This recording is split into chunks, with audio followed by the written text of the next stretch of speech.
এবার ভাই মুসলমান, এবারে আমাদেরকে কি করতে হবে? গোসল দেওয়াইতে হবে। গোসল দিয়ে দিলেন। বেটা ছেলে যদি হয় বেটা ছেলে গোসল দেওয়াবে, মহিলা যদি হয় মহিলা গোসল দেওয়াবে। কিন্তু হ্যাঁ, যদি কোনো স্ত্রী বলে আমি আমার স্বামীকে গোসল দেওয়াবো, তো দেওয়াইতে পারে। যদি কোনো স্বামী বলে যে আমার স্ত্রীকে আমি গোসল দেওয়াবো, দেওয়াইতে পারে, কোনো মানা নাই। এবার আপনি গোসল পানি যা কিছু দেওয়ার করে দিলেন, তারপরে আপনাকে কি করতে হবে? জানাজা পড়িতে হবে। আমি খুব শর্টে কথাটা বলছি, কারণ সব কথা বলার সময় নাই। জানাজা পড়িতে হবে। কয়টা লোক জানাজা পড়িতে জানি ভাই? রুমাল মাথায় দিয়ে দিলাম, টুপি মাথায় দিয়ে দিলাম, বাপ দাদার রেশমের আওয়াজ, জানাজাতে দাঁড়িয়ে গেলাম। আল্লাহ রাসূল বলেছেন যে জানাজাতে 40টা মানুষ যদি নেককার থাকে, 40টা মানুষ যদি দিনদার থাকে, 40টা মানুষ যদি মুত্তাকি থাকে, 40টা মানুষ যদি আল্লাহওয়ালা থাকে, ওই 40টা মানুষ আল্লাহওয়ালার কারণে আল্লাহ রাব্বুল আলামিন ওই মাইয়াতের মাগফিরাত করে দেন, আল্লাহ তার গুনাহ মাফ করে দিবেন। এটা হাদিসের কথা। এবার জানাজার নামাজ আমরা দাঁড় হয়েছি, কত লোক তো এই নিয়াতে দাঁড় হয় হবে মোড়ল মরে গেছে, হাজি মরেছে, মুলবি মরেছে, জানাজা না পড়তে যেত কি বলবে? হ্যাঁ, যাবো না আজ কাজে, জানাজা পড়বো। এই যে দেখেন লোক কি বলবে। এরকম করে জানাজার নামাজ পড়ে লাভ পাবেন? শ্বশুর মারা গেছে, শাশুড়ি মারা গেছে, উমুক তুমুক মারা গেছে, কি করবো রে ভাই, আজ তো কাজ খুব, কিন্তু না যাই তো একটা বদনামির ঘর, সারা জীবন তো কাজ কাম করছি, আজ মরেছে যদি না মাটিতে যাই তো লোক কি বলবে? আপনারা বলেন তো, এরকম করে জানাজার নামাজে শরীক হতে গেলে নাকি পাওয়া যাবে ভাই? পাওয়া যাবে। এই কুরবানির মিটারে দেখেন কত ভাই মা খালা এমন আছেন, পুরুষটাকে বলবে, হুড়িয়া হুড়িয়া বলবে, সোহাগের বাপ কুরবানির টাইম চলে আসছে সামনে, ছেলে পিলা কার দুয়ারে তাকাইবে জি? কুরবানি কিনবে না, কার দুয়ারে দেখবে, কার দুয়ারে তাকাইবে? এই দেখেন কার দুয়ারে যে তাকাইবে এই নিয়েতে কি করবে? কুরবানি কিনবে। এরকম কুরবানি কি আল্লাহর দরবারে কবুল হবে? জীবনে হবে না। খো আল্লাহ তাবারাক ওয়া তাআলা বলছেন লা ইয়ানালাল্লাহু লুহুমুহা ওয়ালা দিমাউহা ওয়ালাকিন ইয়ানালুহুত তাকওয়া মিনকুম। আল্লাহ রাব্বুল আলামিন বলেন, দুনিয়ার মানুষ রে, তোমার কুরবানির গোশত আল্লাহর কাছে পৌঁছে না, কুরবানির খুন রক্ত আল্লাহর কাছে পৌঁছবে না। আল্লাহ রাব্বুল আলামিনের কাছে যেটা পৌঁছবে সেটা হলো তোমার ভিতরে তাকওয়া, তোমার অন্তর, তোমার হৃদয়, তোমার তাকওয়া। তুমি কোন নিয়াতে কুরবানি দিছো, এই তাকওয়া খান শুধু আল্লাহর দরবারে তোমার পৌঁছবে। এই মুসলমান, জানাজা কেমন করে পড়তে হবে? জানাজা পড়ার নিয়ম কি? জানাজা পড়ার তারিকা কি? কেমন করে জানাজা পড়তে হবে রে ভাই? আজকে আমি আপনাদের সামনে শর্টে ভালো করে কথাটা শোনেন, শর্টে রাখবো। জানাজার নামাজ কেমন করে পড়তে হবে, কারণ শুধু জানাজার লাইনে দাঁড় হয়ে গেলাম, ইমাম সাহেব যা করলেন তাই করে দিলাম, ইমাম সাহেব যেভাবে হাত তুললেন তুলে দিলাম। দোয়া জানি না, জানাজার তারিকা জানি না, দোয়া জানি না, কিভাবে জানাজার দোয়া পড়তে হয় জানি না। আমরা যদি বিনা জানাজার দোয়া না জেনে যদি জানাজার লাইনে দাঁড় হয়ে যায়, তাহলে ভাইরে একটু ভাবা চিন্তা করে দেখেন তো, এরকম নামাজের আল্লাহ রাব্বুল আলামিনের কাছে কোনো দাম হবে না। কেমন করে জানাজা পড়তে হবে? সর্বপ্রথম আপনাকে ওযু করতে হবে। ওযু কিভাবে করতে হবে? নবীজি যেই তারিকাতে যেভাবে ওযু করেছেন সেভাবে ওযু করতে হবে। ওযুর দিকে আমি যাব না, কারণ সময় খুব কম। আমার পিছনে আরো দুজন বক্তা আছেন, আল্লাহ বাঁচিয়ে রাখে। ওযু কেমন করে করতে হয় কোনোদিন বলবো, যেদিন নামাজের বয়ান আপনাদের সামনে রাখবো। ওযু করলেন, ওযু করার পর এবার আপনাকে জানাজার নামাজে দাঁড় হইতে হবে, কাতার বান্দি হইতে হবে। আপনাকে কিভাবে লাইন লাগবেন? সুন্দরভাবে আপনি কিভাবে লাইন লেগে গেলেন, আপনি টাকনা থেকে নিচে লুঙ্গি পায়জামা থাকলে উঁচা করে নিলেন। তারপরে ইমাম সাহেব জানাজার নামাজ শুরু করবেন। জানাজার নামাজে আল্লাহু আকবার বলে বুকে হাত বাঁধে, বাঁধে কি বাঁধে না ভাই? হানা বলেন আপনারা। এবার প্রথম আল্লাহু আকবার বলে বুকে হাত বাঁধবেন। কোন দোয়া পড়বেন বলেন তো? কোন দোয়া পড়বেন জি ভাই? কেউ বলতে পারবেন না? আল্লাহু আকবার বলে যখন বুকে হাত বাঁধলেন, তখন এই হাত বাঁধা পর কি দোয়াটা পড়তে হয়? বায়াত বাণী নাই জানাজাতে। জানাজার নামাজে বায়াত বাণী পড়তে হবে না। ভালো করে শুনেন হাদিসটা। জানাজা আপনি পড়বেন, জানাজার নমাজে বায়াত বাণী নেই, বায়াত বাণী আপনাকে পড়িতে হবে না। অন্য অন্য নমাজে আপনি বায়াত বাণী পড়বেন, কিন্তু জানাজার যখন নমাজ পড়বেন তখন বায়াত বাণী পড়িতে হবে না আপনাকে। আল্লাহু আকবার বলে বুকে হাত বাঁধলে, হাত বাঁধা পর আউযু বিল্লাহি মিনাশ শাইতানির রাজিম বিসমিল্লাহির রহমানির রহিম পড়ে আপনাকে সূরাতুল ফাতিহা পড়িতে হবে। ডাইরেক্ট আলহামদুলিল্লাহ সূরা পড়িতে হবে। গোটা সূরা আপনি পড়ে দিলেন, তারপরে বিসমিল্লাহির রহমানির রহিম পড়লেন, দিয়ে আর একটা সূরা গালা পড়ে দিলেন। সূরা ইখলাস পড়লেন, সূরা নাস পড়লেন, কিংবা সূরা ফালাক পড়লেন, যে কোনো একটা সূরা পড়ে দিলেন। এক তাকবীর হয়ে গেল। তারপর আল্লাহু আকবার বলে আবার হাত বাঁধলেন। এবার এই জায়গাতে কি পড়বেন? দুরুদ শরীফ পড়িতে হবে আপনাকে। আল্লাহুম্মা সাল্লি আলা মুহাম্মদ ওয়া আলা আলি মুহাম্মদ কামা সাল্লাইতা আলা ইব্রাহিম ওয়া আলা আলি ইব্রাহিম ইন্নাকা হামিদুম মাজিদ। আল্লাহুম্মা বারিক আলা মুহাম্মদ ওয়া আলা আলি মুহাম্মদ কামা বারাকতা আলা ইব্রাহিম ওয়া আলা আলি ইব্রাহিম ইন্নাকা হামিদুম মাজিদ। দ্বিতীয় তাকবীর হয়ে গেল আপনার। আল্লাহু আকবার, তৃতীয় তাকবীর আপনি পড়লেন। এবারে আপনাকে জানাজার দোয়া পড়িতে হবে, যেটা আমরা মাশহুর দোয়া পড়ি, মোটামুটি সবারই মুখস্থি আছে। কি দোয়াটা? আল্লাহুম্মা গফির লি হাইয়িনা ওয়া মাইয়াতিনা ওয়া শাহিদিনা ওয়া গায়বিনা ওয়া সাগীরিনা ওয়া কাবীরিনা ওয়া যাকারিনা ওয়া উনসানা। আল্লাহুম্মা মান আহইয়াইতাহু মিন্না ফাআহইহি আলাল ইসলাম ওয়া মান তাওয়াফাইতাহু মিন্না ফাতাওয়াফাহু আলাল ঈমান। আল্লাহুম্মা লা তাহরিমনা আজরাহু ওয়া লা তাফতিননা বাদা কিংবা ওয়া লা তুযিল্লানা বাদা। এটা হলো কি? জানাজার দোয়া। আল্লাহকে কি বললেন? এটা হলো আরবি কথা, আরবি তো সবাই বুঝি না। আল্লাহকে বলছেন আল্লাহুম, এই আল্লাহ, আল্লাহুম্মা গফির, এই আল্লাহ তুমি মাফ করে দাও, আল্লাহ জি তুমি ক্ষমা করে দাও। লি হাইয়ানা, আল্লাহ যত লোক জীবিত আছে আল্লাহ মাফ করে দাও। ওয়া মাইয়াতেনা, যত লোক মারা গেছে আল্লাহ সমাকে মাফ করে দাও। লি হাইয়ানা ওয়া মাইয়াতেনা ওয়া সাগীরিনা ওয়া কাবীরিনা, আল্লাহ যত ছোট আছে ওরাকে মাফ করে দাও, আল্লাহ যত বড় আছে ওরাকে মাফ করে দাও। ওয়া যাকারিনা ওয়া উনসানা, হে রব্বুল আলামিন যত বেটা ছেলে আছে, যত বেটি ছেলে, যত নর আছে নারী আছে, সমস্ত লোককে তুমি মাফ করে দাও। কত সুন্দর দোয়া করনু। কয়টা লোক দোয়াটার মানে জানছি, জানার চেষ্টাও করি না আমরা। 3 নম্বর তাকবীরে জানাজার দোয়া পড়লেন। তারপর রাসূল বলেছেন আল্লাহু আকবার বলে তুমি 4 নম্বর তাকবীর পড়ো, দিয়ে তখন তুমি সালাম ফিরে দাও, আসসালামু আলাইকুম ওয়া রাহমাতুল্লাহ, আসসালামু আলাইকুম ওয়া রাহমাতুল্লাহ। কিন্তু জীবনে যদি কোনো জায়গাতে জানাজা পড়িতে গেলেন, আর কোনো জায়গাতে যা কোনো মৌলানা যদি শুধু ডাহিন দিকে সালাম ফিরে দিলেন আসসালামু আলাইকুম ওয়া রাহমাতুল্লাহ দিয়ে, বাম দিকে আর সালাম ফিরলেন না, তাও হয়ে গেল। ঝগড়া করিয়েন না ওখানে যায়। এই সালামুল বি আর কপালে মনে হয় ব্যাম লটকেছে। হ্যাঁ, জীবন ভর দুদিকে সালাম এলো, আর এখন একদিকের সালামকে বাদ দিয়ে দিলেই ঝগড়া করতে হবে না। ওটা হাদিসে আছে, ওটাও হাদিসে আছে। এই জন্য দুদিকে সালাম ফিরে দিলেন তাও আলহামদুলিল্লাহ। এবার একদিকে যদি কেউ সালাম ফিরে দেয় তাও চলবে, কিন্তু হ্যাঁ, যে একদিকে সালাম ফিরবে সবাই তো জানে না মশলাটা। ইমাম সাহেবের উচিত যে সব লোকেরাকে বলতে হবে ভাই একদিকে সালাম ফেরা হবে, না তো একদিকে মুখ ঘুরিয়ে থেকে যাবে, এরা খাটলে কবরস্থান পর্যন্ত চলে যাবে, ওরা ইন্তজার করবে হবে আর একদিকে কেন সালাম ফেরে না। ব্যাপারটা কি? এরকম হয়েছে মেলা জায়গাতে, মেলা জায়গাতে ঝগড়া হয়েছে তো মাহফিলে যায়। এবারে জানাজার নামাজ পড়া হয়ে গেল, এবার কবরস্থানে যাবেন। কবরস্থানে যখন গেলেন তখন কি দোয়া পড়বেন? কি দোয়া পড়বো? আমাকে দোয়া কি জানে? ই ভুট্টা কোন গলা ভুট্টা লাগালছে বে? 35-20 লাগালছে নাকি ভুট্টা?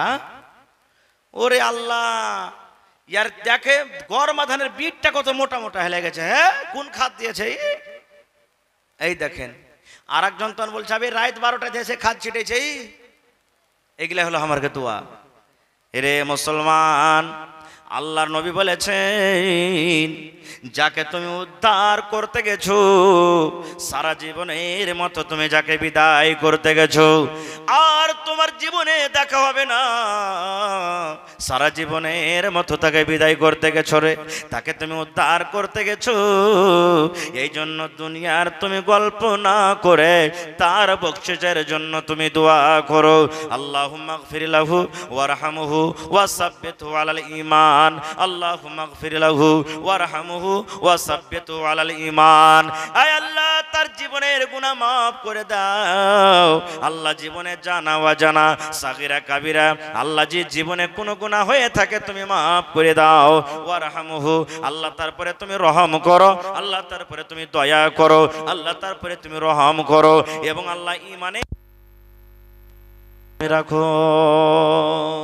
আল্লাহ ঈমানের উপরে তাকে তুমি সাবিত কদমে রাখো আল্লাহ। এবারে আমরা মাটি দিতে যাই, এই দোয়াগুলা কিন্তু পড়ি না ভাই, দুনিয়ার গল্প করি। কবরস্থানে যখন যাবেন তখন এই মজলিসের মধ্যে যতটি লোক আছে যদি আমি বলে দিই ভাই কবরস্থানে যখন যাবেন তো কি সালাম দিবে কহেন তো? কয়টা লোক পারবো সালাম দিতে? এমনি গ্রাম দিয়ে হাঁটবো তো মুখ ভারী করে হাঁটবো, লাগে পাউরুটি বিস্কুট মুখে ভরা আছে, সালাম দিনা কবে? রাসূলের হাদিস, এক মুসলমান আর এক মুসলমানের পরে 7টা হক, কোন হাদিসে 6টা আছে।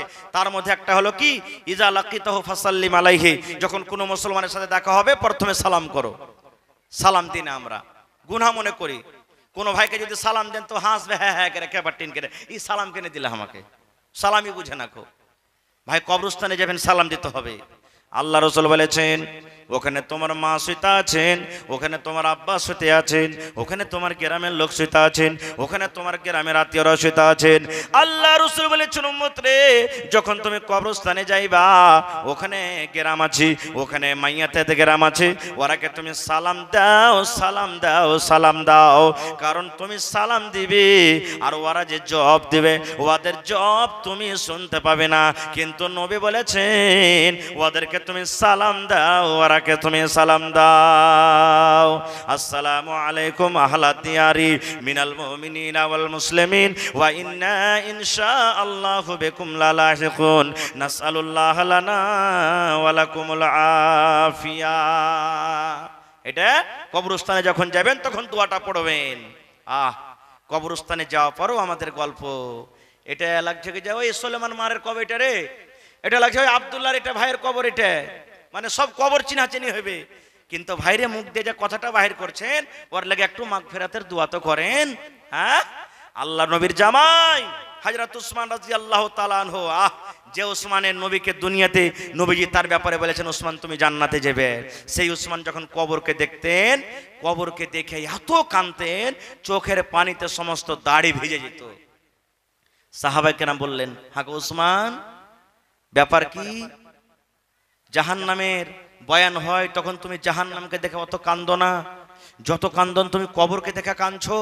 কবরে কি এমন জিনিস আছে যে কবর দেখতে গেলে তোমার চোখ দিয়ে পানি ঝরতে ঝরতে দাড়ি সমস্ত ভিজে যায়?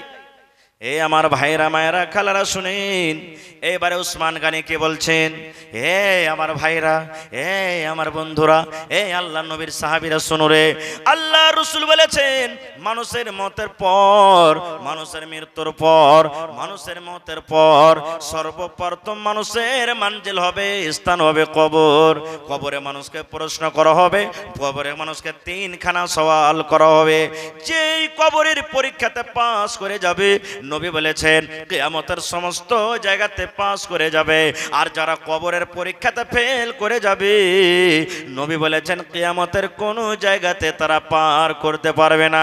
তাই নবী বলেছেন হে আমার উম্মতরা, তোমরা কবরের আযাব থেকে বাঁচো, কবরের আযাব থেকে বাঁচো, কবরের আগুন থেকে তোমরা বাঁচো, কবরের শাস্তি থেকে বাঁচো। কি বলে বাঁচবে? নবী দোয়া শিখিয়ে দিয়েছেন, আল্লাহুম্মা ইন্নী আউযু বিকা মিন আযাবিল কবরে, আল্লাহুম্মা ইন্নী আউযু বিকা মিন আযাবিল কবরে, আল্লাহুম্মা ইন্নী আউযু বিকা মিন আযাবিল কবরে। দোয়াটা কখন পড়তে হবে রে ভাই? দোয়াটা কখন পড়তে হবে গাম্মা? যে কোনো টাইমে যে কোনো সময়তে দোয়া পড়বেন, দোয়া মানা নাই।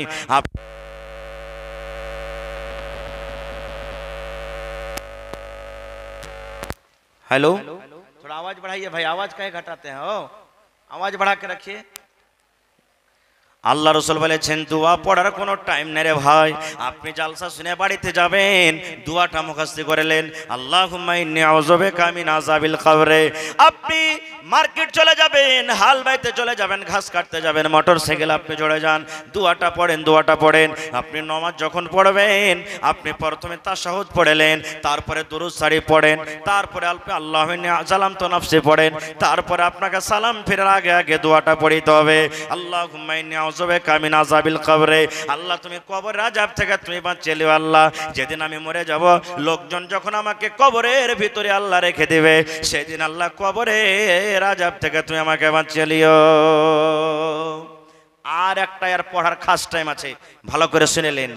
আল্লাহ রাসূল বলেছেন, যদি কোনো মুমিন, যদি কোনো মুমিনা, যদি কোনো আল্লাহর বান্দা বান্দি ফজরের নামাজের পর 3 বার দোয়াটাকে পড়িতে পারে। কোন নামাজের পর? কোন নামাজের পর ভাই? ফজরের নামাজের পর। আপনার মুখে খানি টানি ভরা আছে নাকি ভাই? কথা যা বলেন না আপনারা। আল্লাহ রাসূল বলেছেন, ফজরের নামাজের পর 3 বার যদি দোয়াটাকে পড়িতে পারেন, এই মতো যদি মাগরিবের নামাজের পর 3 বার যদি আপনি দোয়াটাকে পড়িতে পারেন, আল্লাহ রাসূল বলেছেন যেমনই ফজরের নামাজের পর আপনি পড়লেন, কবর আল্লাহকে বলবেন, কবরের মুখ ফুটে যাবে। কবর আল্লাহকে বলবেন, মাবুদরি ওই কুসওয়াহা মোহনপুরের আব্দুল্লাহ হালেমা জায়েদা, আল্লাহ আমার কাছ থেকে পানা চেয়েছি, আল্লাহ আমার শাস্তি থেকে আল্লাহ বাঁচতে চেয়েছে, এ রব্বুল আলামিন আমি কবর, আল্লাহ আমি মাটির কবর ওই আব্দুল্লাহ আব্দুর রহমানের জন্য, ওই খালেদা জায়েদার জন্য আমি সুপারিশ করছি। আল্লাহ যেদিনই মরে যাবে আর মরার পর আমার ভিতরে আসবে, আল্লাহ দয়া করে তুমি আমার আযাব থেকে তুমি বাঁচিয়ে নিও।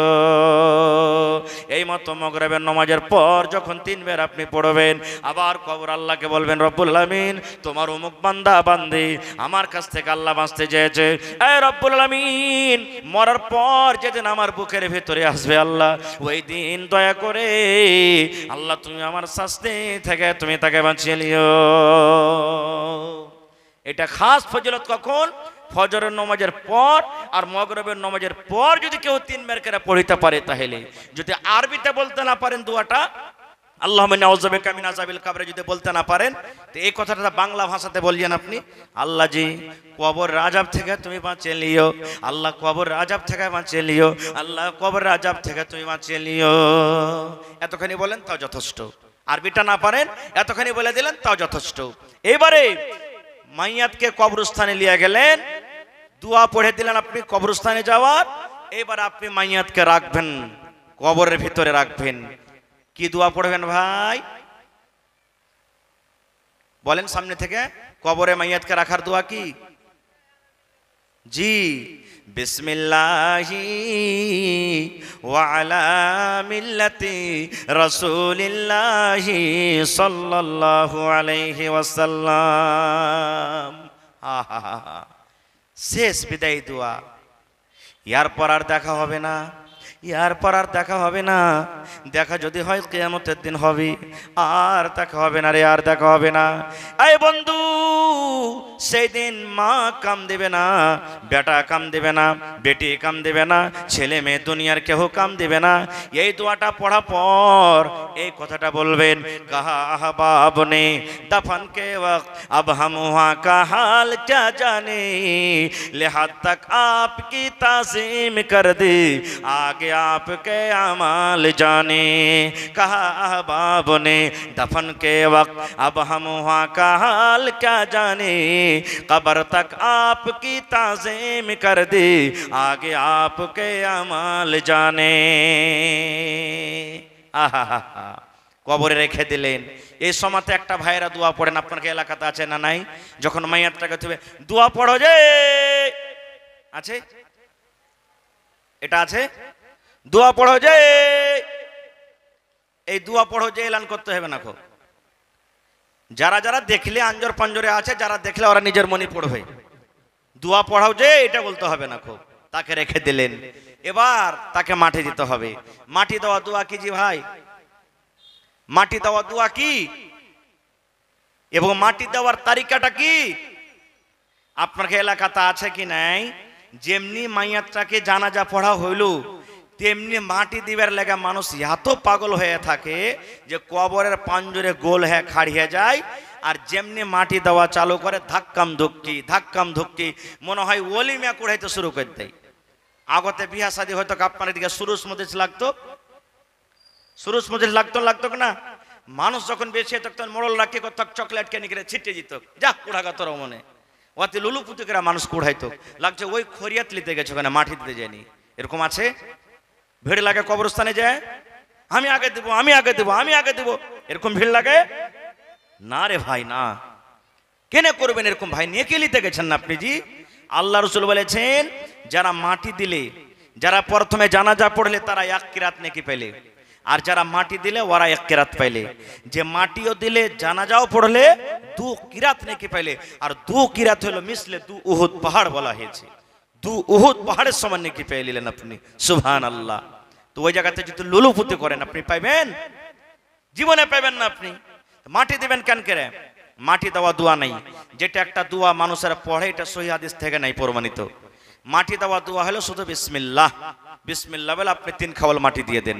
প্রথমে মাটি দিবেন মাথার সামনে, দ্বিতীয় খাবল দিবেন মধ্যখানে, তৃতীয় খাবল দিবেন পাঁর দিকে।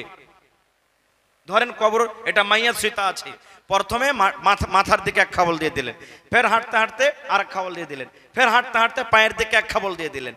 আর আমাদের দিকে কি করবো জানেন? হুড়াহুড়ির কারণে এই লিনু এই চালিয়ে দেন, এই লিনু এই চালিয়ে দেন, এই লিনু এই চালিয়ে দেন। না, এটা মাটি দেওয়ার তারিকা লয়। কেন এরকম করবেন আপনি মাটিতে? যে মাটি দেওয়া জরুরি লয়। 5000 মানুষ একটা মাইয়াতে আছে, একটা জানাজাতে আছে, 5000 মানুষের কি দরকার আছে মাটি দেওয়ার? কবর তো 1 বালিশ থেকে উঁচা করতে হবে না খো। এবার আপনি 5000 মানুষ যদি মাটি দিতে যায় তো 1 কোমর মাটি কবর উঁচা হয়ে যাবে। ওই সময়তে কি করতে হবে? যতটি লোকের দরকার আছে মাটি দেওয়ার অতটি লোকই মাটি দিবে। বাকি লোক যারা মাটি দিতে পারলে না মনে করিয়েন না যে নেকি আমার কে হলো না। এখন তো ভাই মাটি দিচ্ছে আর বাড়ির দিকে ফুর, মাটি দিচ্ছে বাড়ির দিকে ফুর, মাটি দিচ্ছে বাড়ির দিকে ফুর, পাখির মতন উড়ে চলিচ্ছে। কে আপনাকে বলেছে যে মাটি দিয়ে ফৌরান চলে যেতে হবে বাড়ি? মাটি দেওয়ার পর বাড়ি পালাইতে হবে না, ওই মাইয়াতের লেগে আপনাকে মাগফিরাতের দোয়া করতে হবে। হ্যাঁ, কোনো মানুষের দরকার আছে, পেশাব পায়খানা লেগেছে, চলে গেল, আলাদা কথা। আপনি উদ্ধার করতে গেছেন না তাকে জি। উদ্ধার করেন, ভালো করে উদ্ধার করেন। যতক্ষণ পর্যন্ত কাফন দাফন পুরা কমপ্লিট না হয়ে যাবে ততক্ষণ পর্যন্ত আপনি বাড়ি আসবেন না। এটা হলো সুন্নাত তারিকা, এটাই হলো আসল। আর একটা মানুষ ধোয়া ধরে লেগেছে, মুলবিরা তো দুয়া উঠিয়ে দিয়েছে, তারপর কবরস্থানে থেকে কি করব? ওই যে দুয়া মুলবিরা উঠায়নি, হাত তুলে দুয়াটা মুলবিরা উঠালছে, কিন্তু যেটা অরিজিনাল দুয়া আল্লাহুম্মা গফির লাহু ওয়ারহামহু ওয়া সাব্বিতহু আলাল ঈমান, ওই দুয়াটা আপনাকে পড়তে হবে। আরবিতে না পড়েন তো নিজের ভাষাতে কহেন, আল্লাহ এই লোকটা যে মরেছে, নর হোক কিংবা নারী হোক, আল্লাহ জি এর জীবনের গুনাহ খাতাকে আল্লাহ মাফ করো। আল্লাহ আল্লাহ কবরে যে হিসাব হবে, আল্লাহ কবরের হিসাবটা তুমি আল্লাহ আসান করো। আল্লাহ ঈমানের পরে তাকে তুমি কায়েম রাখো। নিজের ভাষাতে বাংলাতে এরকম ভাবে আপনি দোয়া করেন। আর মাটি দিলেন আর উড়ে গেলেন, মাটি দিলেন উড়ে গেলেন, এটা সুন্নাত তারিকা লয়, এটা হলো সুন্নাতের খেলাফ। আর একটা আপনার এলাকাতে আছে কিনা জানি না, ধরেন মেলাটি মানুষ আছে, কবর পর্যন্ত যেতে পারে না, এবার পাইচ্ছা থেকে বাইরে মাটি দিবে আর ওখান থেকে তখন টুয়ে দিয়ে কবরে পরে রাখবে। এরকম হয় মেলা জায়গাতে, হয় হয় কি হয় না? এটাও সহি লয়। মাটি পাইচ্ছা দিয়ে দিতে হবে না, কবরের উপরে দিতে হবে, এটাও গলত তারিকা, এটাও আমাদেরকে করতে হবে না। খুব ভাই আমার, এই সমস্ত জিনিস আমাদেরকে বুঝতে হবে, শিখতে হবে। কখন শিখবো রে ভাই? এগুলো তো আমাকে শিখার টাইমই নেই, শিখার সময় নেই। দুনিয়াদারিতে আমরা আগে আছি। আজ বলেন আপনার বেটা ইঞ্জিনিয়ার হবে, আপনার বেটা ডাক্তার হবে, আপনার বেটা মাস্টার হবে, আপনার বেটা মৌলানা হবে, আপনার বেটা অমুক পাইলট হবে, টিউশনের দরকার আছে না নেই? হানা বলেন, টিউশনের দরকার আছে না নেই? একটু মুখ খুলে কথা বলেন, টিউশনের দরকার আছে না নেই? বিনা টিউশনে আপনার বেটা কামিয়াব হইতে পারে না। কিন্তু মুসলমান রে, এই জীবনটা যখন শেষ হয়ে যাবে রে ভাই, জীবনটা 60 বছর 70 বছর জীবনটা যখন শেষ হয়ে যাবে, আমাদের নতুন ভাবে একটা কবরে জীবন যে শুরু হবে।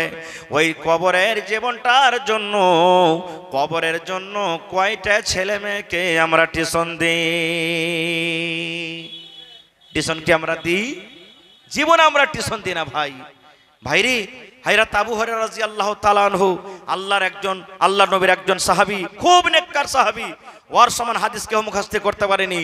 ওই আবু হুরায়রা যখন মরছেন, চোখ দিয়ে পানি ঝরছে, সাহাবায়ে কেরাম বলছেন, হ্যাঁ গো আবু হুরায়রা, ছেলে মেয়ে বলে কি মনে পড়েছে?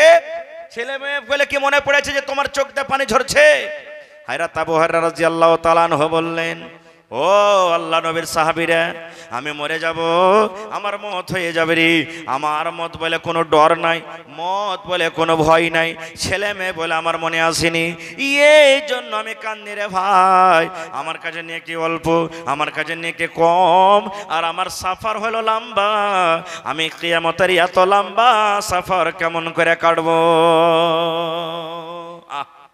যেই সাহাবীকে জান্নাতের সার্টিফিকেট দেওয়া হয়েছে দুনিয়াতে, সেই সাহাবী মরার টাইমে কাঁদছেন আর বলছেন, বেটা রে আমার সাফার হলো লম্বা, নেকি হলো কম, কেমন করে এত বড় সাফারটা আমি কাটবো?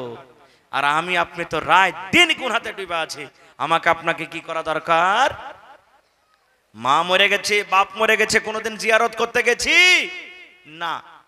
যখন যখন কেউ মরে তখন তখন কবরস্থানে চলে গেলাম মাটি দেওয়ার জন্য, তাছাড়া আর মৌকা লাগে না, মৌকা লাগে না। না রে ভাই না, মা কবরে চলে গেছেন, আব্বা কবরে চলে গেছেন, দাদা কবরে চলে গেছেন, নানি কবরে চলে গেছেন, বিবি কবরে চলে গেছেন। মাঝে মাঝে দুদিনে, একদিনে, 5 দিনে, না পারবেন সপ্তাহ দিনে, না পারবেন মাসে, না পারবেন 2 মাসে, এই করে করে মুসলমান কবরস্থানে আপনি চলে যান। নবী বলেছেন, কবরস্থানে তুমি যদি চলে যাও, কবরস্থানে যেতে গেলে তোমাকে মত বলে ইয়াদ হবে, মত তোমার স্মরণে থাকবে, গুনাহ থেকে তুমি পাপ বাঁচবে, গুনাহ থেকে তুমি বাঁচবে, পাপ থেকে বাঁচবে। এই জন্য তুমি মাঝে মাঝে মাঝে মাঝে কবরস্থান যাও। আর তোমার আত্মীয়রা যে কবরের ভিতরে শুতে আছে, তাদের জন্য তুমি মাগফিরাতের দোয়া করো। রাসূলের হাদিস। কিন্তু কয়টা লোক আমরা যাচ্ছি ভাই? আমরা যাই না। ভাই মুসলমান, বলার মেলায় কথা আছে, 10টা বেজে গেল, আমার টাইম কতক্ষণ আছে আমি জানি না।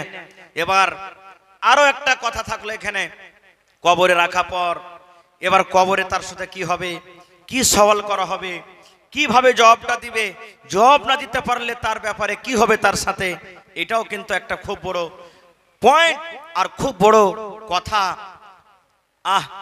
আজকে আমাদের পরীক্ষা যখন হয়, ম্যাট্রিকের পরীক্ষা, ইন্টারের পরীক্ষা বা বিভিন্ন রকমের যখন পরীক্ষা হয়, কোয়েশ্চেন কিন্তু গুপ্ত থাকে, সওয়াল যেগুলো থাকে লুকিয়ে থাকে, যেদিন পরীক্ষা দেব সেদিনই খুলবে, আর তার আমরা উত্তর কিন্তু লিখি।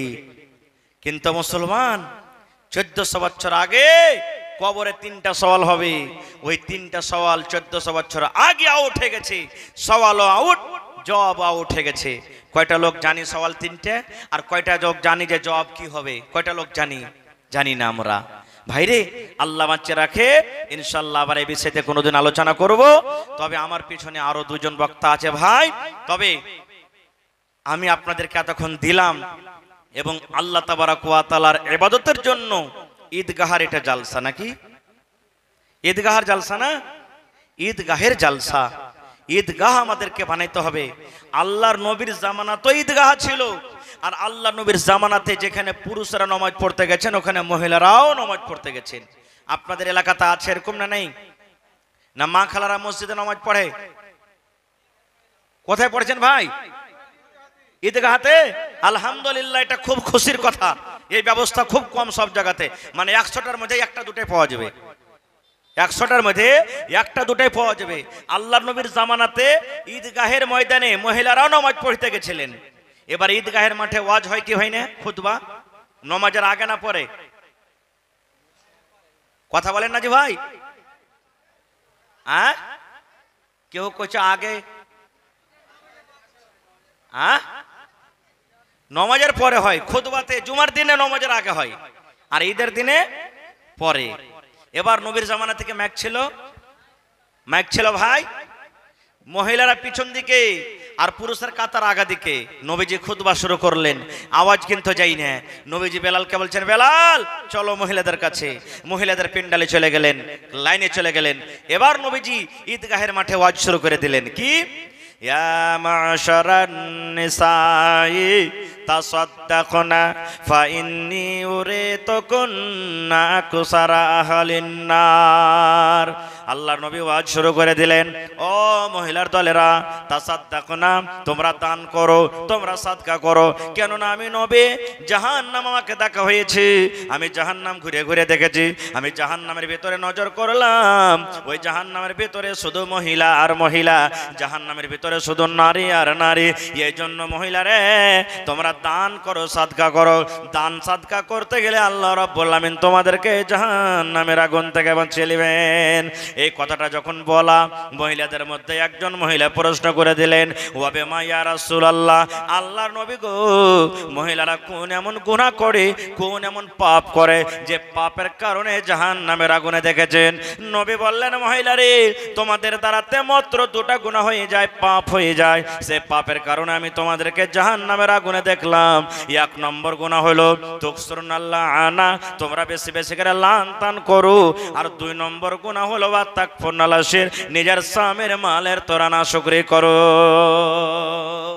যতই মহিলারাকে খাওয়ান পিন্ধান, একদিন যদি কমে যায়, ই মিনসে ই ভাড়ুয়ার বাড়িতে এসে বুবুরে কোনোদিন সুখ শান্তি আমি কিন্তু পাইনু না, নাশকরি করেই বসবে। এই কারণে রাসূল বলছেন তোমাদেরকে জাহান্নামের আগুনে দেখলাম। মহিলা দান করো। জালসা শুনতে যায় মানুষ, টাকা নিয়ে যায়। ঈদগাহের ময়দানে নবী বলছেন দান করো। কি দান করবে? এ আমার মায়েরা খালারা শোনেন, হযরত বেলাল বলছেন আমি তলিয়া বিছিয়ে দিলাম, আমি গামছা বিছিয়ে দিলাম, রুমাল বিছিয়ে দিলাম। ওরে সুবহানাল্লাহ, মহিলারা দান করতে লাগলো।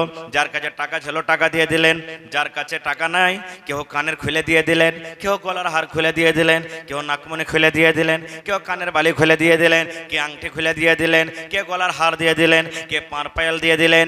যার কাছে যা গয়নাগাটি ছিল খুলে খুলে খুলে আল্লাহর নবীর সামনে দান করে দিলেন। তাহলে ঈদগাহ নবীর জামানা তো ছিল, এই হাদিস থেকে আমরা বুঝতে পারলাম। না থাকতে গেলে রাসূল বললেন যে ঈদগাহের মাঠে ওয়াজ করেছেন, এবং নবীজি বলেছেন মহিলা পুরুষরাকে বলেছে যে পুরুষরে তোমরা যেখানে নামাজ পড়তে যাবে ঈদ বকরীদের তোমাকে বহু বেটিরাকে নামাজ পড়তে নিয়ে যাও। মা খালারাকে বলা হয়েছে তোমার যদি ওড়নি না থাকে, দোপাট্টা, তোমার অন্য বহিনের কাছ থেকে ডাবল আছে, ধার করে তুমি নিয়ে যাও নামাজ পড়তে। নবীজি এতখানিও বলেছেন মহিলারে, ঈদ বকরীদের সময়তে যদি কোনো মহিলার হাইজ মাসিক চালু হয়ে যায়, রাসূল বলছেন তুমিও ঈদগাহে যাও। হাইজ মাসিক হয়, তুমিও ঈদগাহে যাও। বলবেন হাজে মৌলানা হাইজ মাসিকের হালাতে তো নমাজ মাপ আছে। জি, নমাজ মাপ আছে। রাসূল বলছেন নমাজের টাইম খানে তোমরা কান্ধাতে কোনাতে হয়ে যাবে। আর রাসূল বলছেন যখন নমাজ শেষ হয়ে যাবে তখন তোমরা দোয়া দুরূদ তাসবিহ তাহলিল জিকির আজকার করো, আর ইমাম সাহেবের তোমরা খুতবা শোনো। এখনো ঈদগাহের ব্যাপারে আমরা জানতে পারলাম ঈদগাহ কত দামি জিনিস। ভাইরে, 1 টাকা দেবেন, 1 টাকা নিব। দেখি গত বছরকার মতন আমার ভাই, নানা, দাদা কেউ এমন আছেন ঈদগাহের জন্য 1 কাঠা কিংবা 1 ডিসমিল জমিন দান করতে পারবেন? দেখে কোন আল্লাহর বান্দা আছেন? এই কুশওয়াহা নাকি কুশাহা মোহনপুরে यूट्यूबर जितने भी हैं आप लोग अपना अपना मोबाइल समेट लें। यूट्यूबर जितने भी हैं आप लोग अपना अपना मोबाइल समेट लें। अभी कलेक्शन वाले का वक्त हो